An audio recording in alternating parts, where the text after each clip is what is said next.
नमस्कार दोस्तों, आर्यावर्त में आप सभी का स्वागत है। दोस्तों, आप सबने महाभारत पढ़ी है। महाभारत के 18 पर्वों के बारे में आप जानते हैं।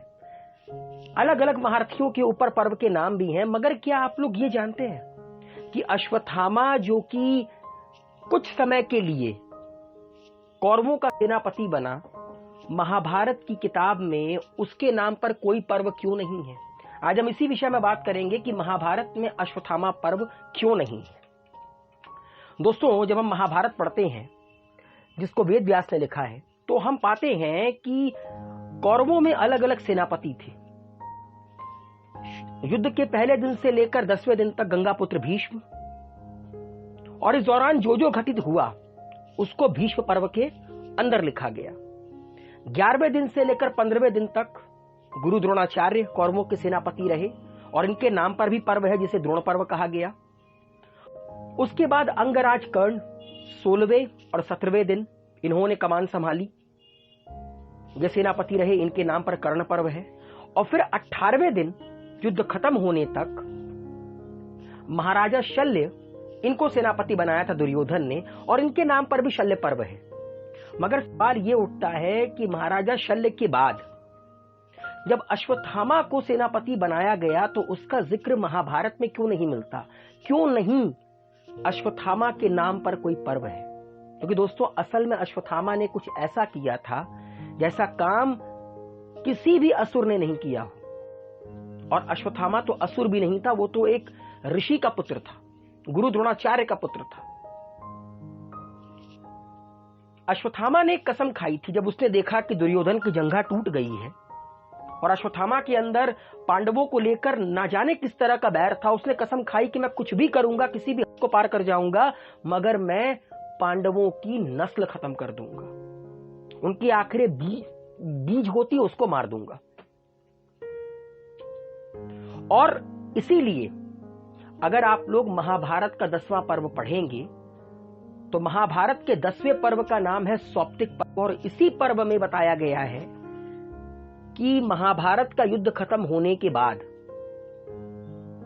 कुछ समय के लिए रात्रि में अश्वत्थामा को सेनापति बनाया गया था दुर्योधन के द्वारा, उसी अवस्था में। और अश्वत्थामा ने कुछ ऐसे कृत्य कर डाले थे उस रात में कि फिर इतिहास गवाह है।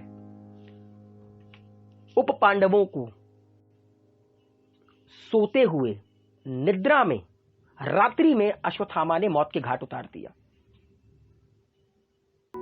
और जब महाभारत अपने अंतिम चरण में था, दुर्योधन की मृत्यु निकट थी, उस वक्त पूरे के पूरे कौरव सेना में सिर्फ 3 महारथी बचे थे। एक स्वयं अश्वत्थामा, दूसरे कृपाचार्य और तीसरे कृतवर्मा। अश्वत्थामा ने कमान संभालते हुए उप पांडवों को मार दिया, रात्रि में मार दिया। और संस्कृत में रात्रि का जो युद्ध होता है उसको सौप्तिक कहते हैं, इसीलिए इसे सौप्तिक पर्व कहा गया।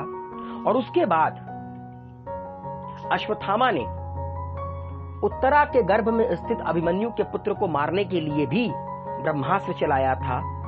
तब भगवान श्री कृष्ण ने अश्वत्थामा को श्राप दिया था कि तुम 3000 वर्ष तक इस पृथ्वी पर भटकते रहोगे और किसी भी जगह किसी पुरुष के साथ तुम्हारी बातचीत नहीं हो सकेगी, तुम्हारे शरीर से पीप और लहू की गंध निकलेगी, इसीलिए तुम मनुष्यों के बीच नहीं रह सकोगे, दुर्गम वन में ही पड़े रहोगे। इसीलिए कहा जाता है कि आज भी अश्वत्थामा जिंदा है।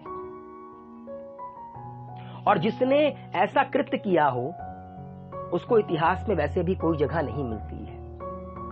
रावण, दुर्योधन, हिरण्यकश्यप, इनके बारे में हम पढ़ते हैं। इन्होंने भी अपनी शक्ति का गलत इस्तेमाल किया, मगर ये योद्धा थे। इन्होंने अश्वत्थामा की तरह कभी कोई कृत्य नहीं किया। और यही कारण है कि अश्वत्थामा के कृत्यों के कारण, उसके कर्मों के कारण उसको महाभारत के किसी पर्व में उसके नाम का पर्व नहीं रखा गया। और आप समझ सकते हैं कि अश्वत्थामा, जिस पर भगवान शिव की कृपा थी, उसने ऐसा कृत्य कर दिया। तो अगर किसी को लगता है कि वरदान श्राप नहीं बनता, श्राप वरदान नहीं बनता, तो ये उसकी गलती है। इंसान सिर्फ अपने कर्मों से जाना जाता है, भले ही भगवान का कितना आशीर्वाद उसके ऊपर हो।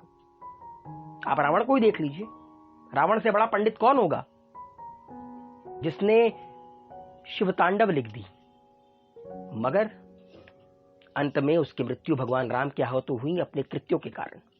तो उम्मीद है आज की ये कहानी, छोटी सी जानकारी आप लोग को पसंद आई होगी। मुलाकात होगा अगले सफर में, तब तक के लिए खुश रहिए। राधे राधे।